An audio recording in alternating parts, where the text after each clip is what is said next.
right, it's Monday, August 5th, just following up on the QQQs. It's continued lower here. I bought some puts, as described in the first video, on this red bar after kind of two pushes up and a reversal with an overall context to the downside. We still want to see where this daily bar ends up today.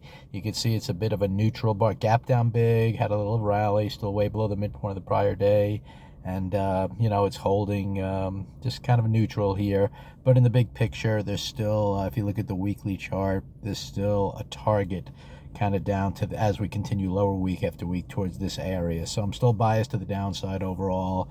And the puts ended up, you know, moving down pretty nicely here. So if I look at kind of on my laptop computer, but overall, I bought those puts, the 448 puts at 13.36. I scaled out here at 15.30 to set up another trade, and I sold some more up here at 17.18.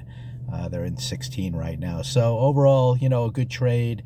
You know, it probably still has some more downside to go as we get near the end of the day, but it all depends where this daily bar closes. And again, I'm expecting you know, lower, like I said, on the weekly chart to kind of work towards that target.